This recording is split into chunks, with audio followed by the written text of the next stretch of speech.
will have to answer questions on what you hear. There will be time for you to read the instructions and questions, and you will have a chance to check your work.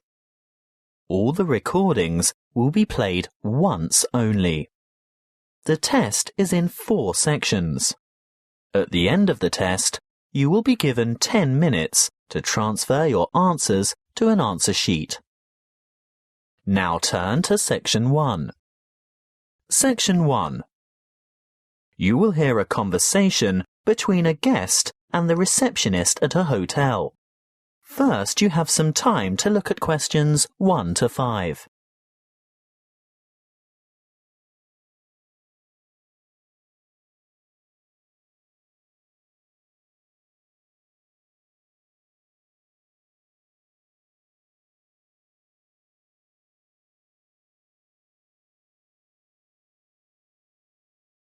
You will see that there is an example that has been done for you. On this occasion only, the conversation relating to this will be played first. Good afternoon. My name is Kelvin Jones. I booked by internet yesterday. Good afternoon, Mr. Jones. Welcome to the Armitage Hotel. Can you spell your first name for me, please? Certainly. K-E-L-V-I-N. Thank you. Do you have your booking number? Or perhaps you printed out your confirmation? The guest's first name is Kelvin, so K-E-L-V-I-N has been written in the space. Now we shall begin. You should answer the questions as you listen, because you will not hear the recording a second time. Listen carefully and answer questions 1 to 5. Good afternoon. My name is Kelvin Jones. I booked by internet yesterday. Good afternoon, Mr. Jones. Welcome to the Armitage Hotel. Can you spell your first name for me, please? Certainly. K-E-L-V-I-N. Thank you. Do you have your booking number? Or perhaps you printed out your confirmation? Yes, of course. I don't have the printout, but I did remember to note down the number. It's OOL-238-1420. Thanks. OOL-238-1420. Oh, I see you've stayed with us before. Yes, on several occasions. And do you still have the same vehicle registration number? HQW5919? Well, no. This time I have the company car. And what is the registration number? Oh dear, I can't remember. Hang on a minute. Here it is on the keyring. HUV 3331. Thanks. HUV 3331. Now, today is the 21st of May, and I see you've booked a deluxe room on the 5th floor, room 501. Really? I booked a deluxe room? I usually only ever have a standard double room. It's the off-season, Mr. Jones, and we've upgraded you. How nice. And what does the deluxe room have?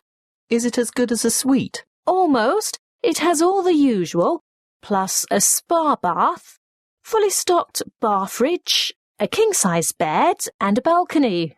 Is there a view from the balcony? Yes.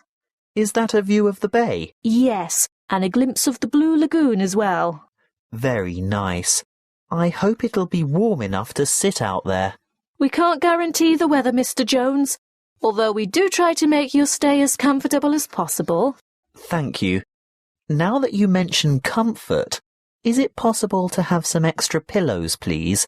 I have a sore shoulder, you see, and I need to prop it up at night, or I don't get any sleep. Well, you'll find pillows on the bed, of course, and we can send up a couple more later. Well, I'd appreciate that. One more thing. You paid by credit card over the internet. Can I see your credit card, please? Oh, of course. And some photo ID? What would you like? Driver's license? Yes, that's fine. You're staying for 5 days, is that right? That was the original plan, yes. But the conference has been cut short by 2 days because the keynote speaker is ill. So I'll be going home on Wednesday. So that's just 3 nights in all. Afraid so. Before you hear the rest of the conversation, you have some time to look at questions 6 to 10.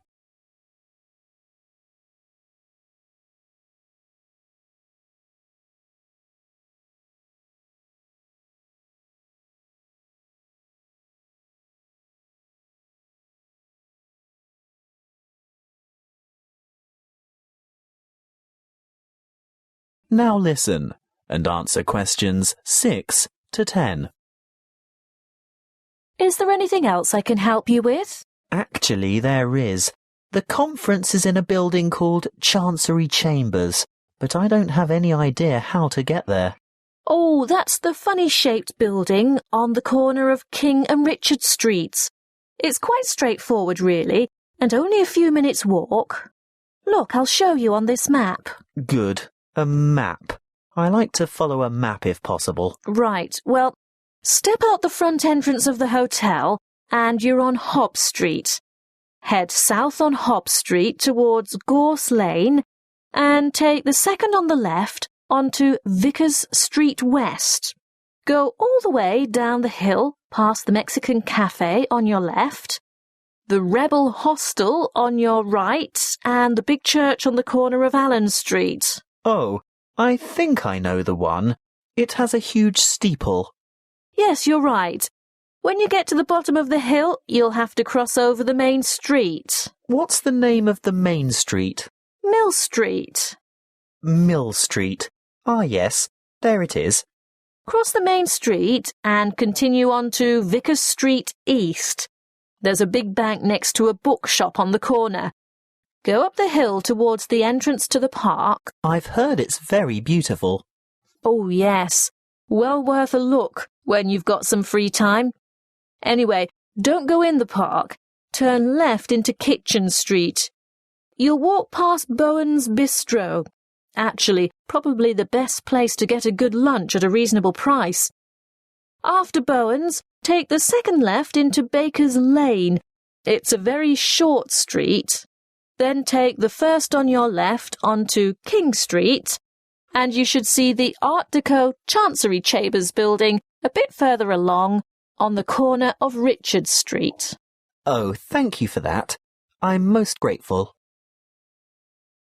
That is the end of section 1. You now have half a minute to check your answers.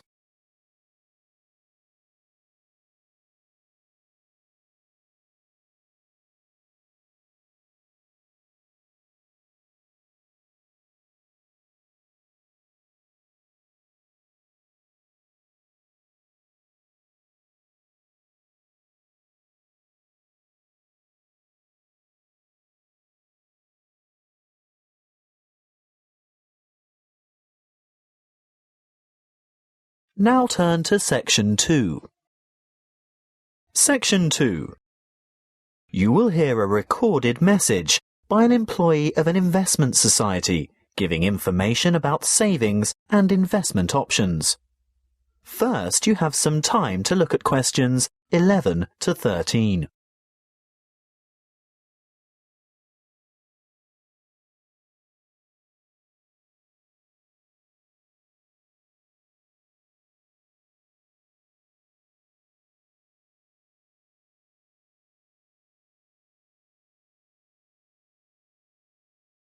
Listen carefully and answer questions 11 to 13. Welcome to the information line of the State Investment Society. Why would you choose to put your money into an investment society and not a bank? Well, SIS offers everything you'd expect from a bank, but the difference is we're a cooperative.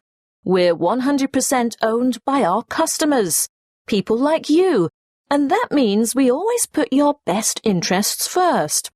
You won't see our profits going into large foreign-owned finance corporations. No, you'll see them coming back to you and your local community. As a cooperative, we work hard to keep our fees competitive and absolutely minimal. Even better, we can advise you about ways to avoid fees. Here are some suggestions. Firstly, we recommend you carry out as much of your personal banking as possible with us.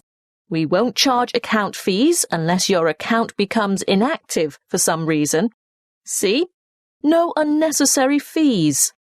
Secondly, if you maintain certain minimum account balances, you won't have to pay any transaction charges for transferring money between any accounts that have the same customer number, although there may be some service charges that apply, such as the establishment of automatic payments. So, how can we help you? Before you hear the rest of the talk, you have some time to look at questions 14 to 20.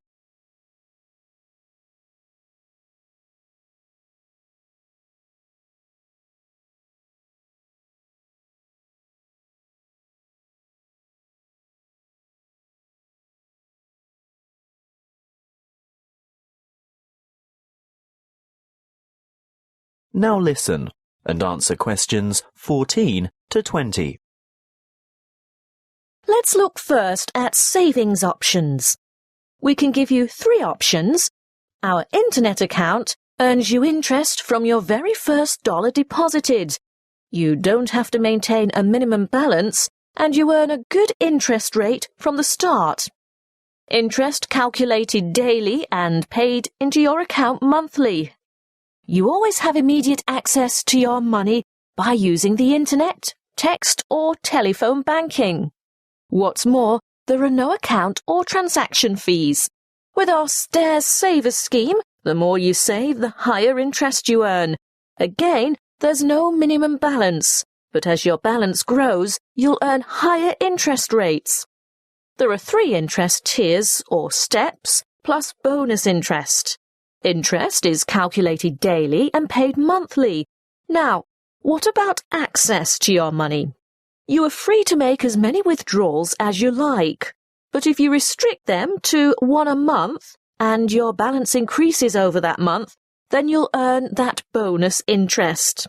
With our simple saver scheme, access is available anytime and we don't impose penalties for withdrawals. This scheme has 1 interest rate, no minimum balance, and interest is calculated daily and paid annually at the end of the financial year, the 30th of June. So, you can see that savings accounts are ideal if you're starting from scratch. Do you know you can open a savings account with as little as $10? They're usually the best choice for short-term financial goals. For the longer term, we recommend some kind of investment account. Let's take a look at our investment options. Starting with the safest, the most secure, low-risk option is a basic term deposit, starting with a minimum deposit of $1,000. Interest is calculated daily, but you can choose whether to have it paid out monthly, quarterly, or at maturity. What we recommend if you really want to see money grow is having interest compounded quarterly. You'll only get access to your funds when your term deposit matures, so be sure to think carefully about the amount of time before you lock it away. It could be anything from 6 months to 5 years. Bonds are generally a longer commitment, but they may bring better rewards in the future. There is a minimum deposit of $5,000 and interest is calculated daily.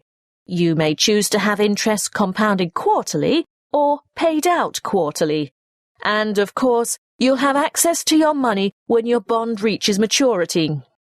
Looking really long-term, there is our retirement fund, which is, of course, a savings plan for retirement.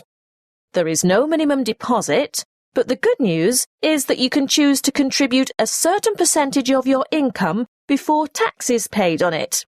As for interest, well, you choose a particular type of fund which has a different level of return depending on the level of risk. And access? Well, not before you turn 60 years old. As I said, it's a retirement scheme. That is the end of section 2. You now have half a minute to check your answers.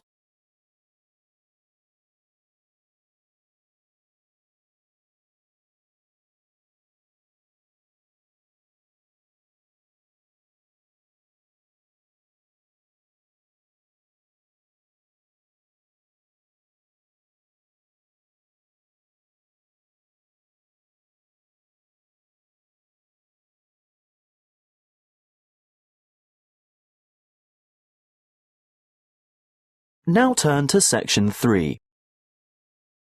Section 3. You will hear a conversation between two students and their professor, who is asking them to organise a panel discussion for an upcoming conference. First, you have some time to look at questions 21 to 23.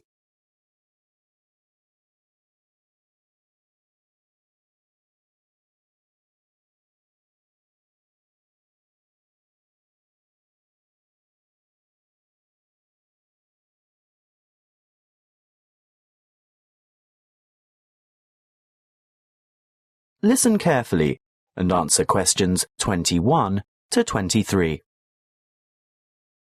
Come in and sit down, Louise, Stuart. I suppose you're wondering why I've asked you both to come here today. Well, we've heard rumours. Forget the rumours. I'll get straight down to business. You know that I'm organising a conference on 17th century English literature? Yes, but... Well, I've arranged for 3 keynote speakers, and I've invited 25 panellists so that we can have 5 panel discussions, and I want you two to organise one of the panel discussions. But we haven't done that before. Is it like a team presentation? No, the purpose is quite different.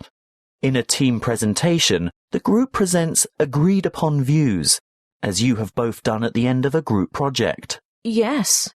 Well, in a panel discussion, the purpose is to put forward different views. We want to expose the audience to several different viewpoints at the same session. It can help the audience evaluate their own positions regarding specific issues, and if it's well conducted, it's usually more interesting than a single speaker forum. Before you hear the rest of the conversation, you have some time to look at questions 24 to 30.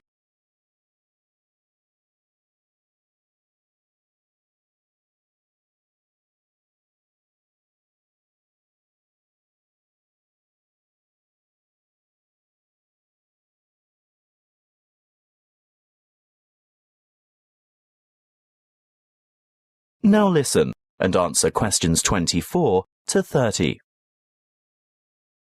And what exactly do we have to do?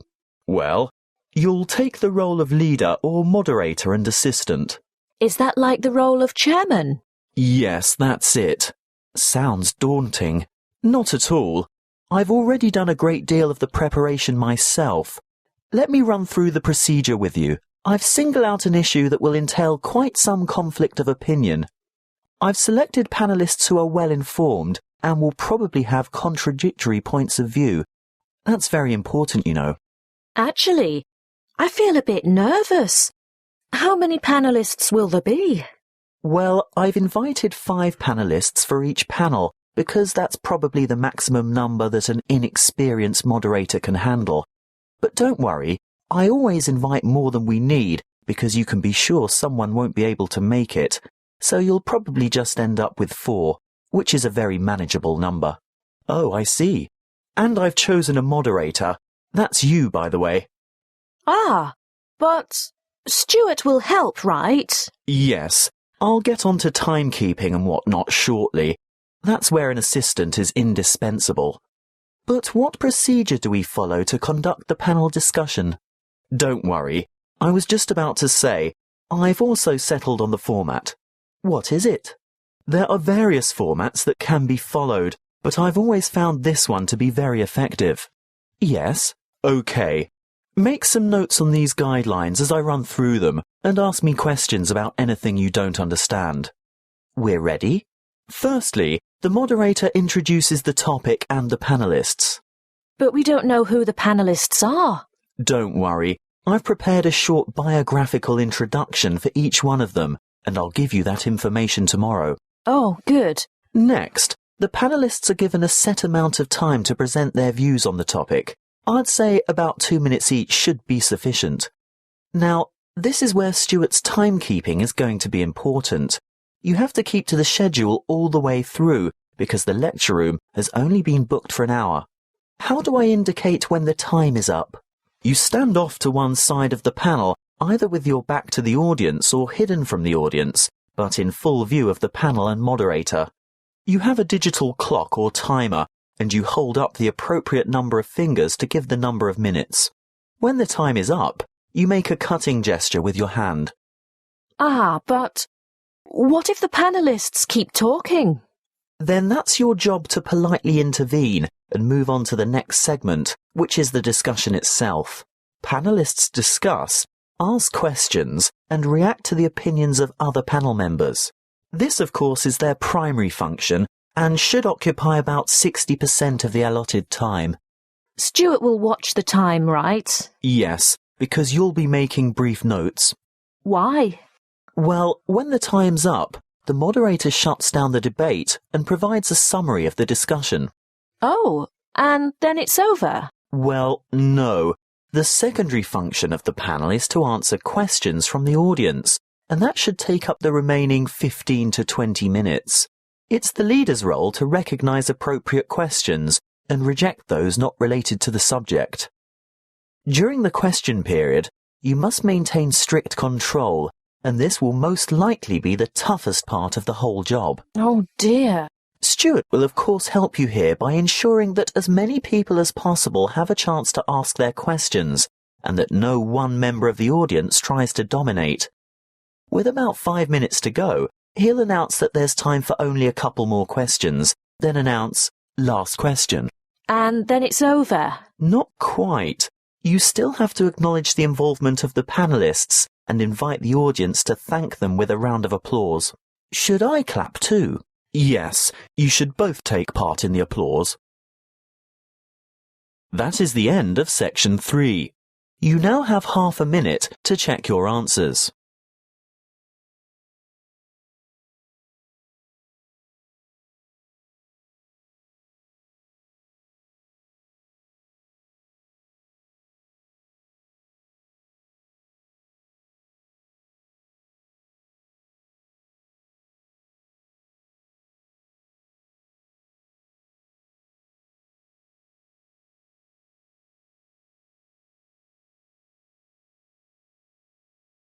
Now turn to section 4.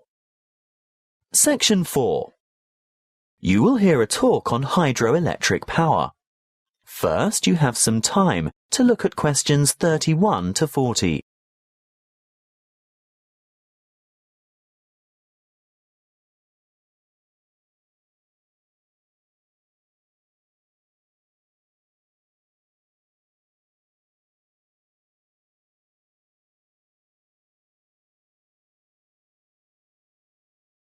Listen carefully and answer questions 31 to 40. Welcome to our series on renewable resources. The topic today is hydropower. As you most probably know, hydro means water, so we are talking about using water to generate electricity. Of course, there are many ways to generate electricity, but hydropower is important to the community. Firstly and obviously because it's renewable. The Earth's hydrologic cycle of constant evaporation and transpiration provides a continual supply of water from rainfall and snowmelt. The second point to consider is its efficiency. Hydropower plants are able to convert approximately 90% of the energy from the falling water into electric energy, whereas many fossil-fueled plants lose more than half of the energy content of their fuel by way of waste heat and gases. For this reason, they are very efficient. Hydropower is also clean. It doesn't emit harmful gases that contribute to air pollution, acid rain, and global warming. No trucks, trains, or pipelines are needed to bring fuel to the site, and there's no noise pollution either. Furthermore, hydropower plant machinery is fairly simple and runs at slow speeds, which makes it reliable and durable. And hydropower units are flexible also. They have the ability to start quickly and adjust rapidly to changes in demand for electricity, thus enabling them to meet peak loads. But this also allows them to serve as reserve capacity and bring more stability to the power system overall. The dams that provide hydroelectric power also have other uses, such as navigation, flood damage reduction, water supply, recreation, irrigation, and low-flow augmentation, but it's not the purpose of this talk to go into those details. How do the hydropower plants work? Well, a dam is built across a river, which captures water to form a reservoir and raises the water level to create head. Think of head as the vertical distance that the water falls as it passes through the dam. In other words, the difference in water level between the reservoir behind the dam and the river below. Water from the reservoir flows through an intake gate into a penstock. This is a kind of narrow channel which leads to the turbine below. The force of the water causes the turbine to rotate rapidly, which in turn drives the generator to spin and produce electricity. The electricity is carried the long distances from the powerhouse to substations on the outskirts of cities via power lines. Can you build a hydropower unit on any river? Well, no. Just having water in a river isn't enough. A good dam site must have enough stream flow as well as enough head. A fast-flowing river on the plains is probably not suitable because a dam couldn't be built high enough to provide the head needed for efficient production of electricity. On the other hand, dams in arid high country may have plenty of head but insufficient stream flow.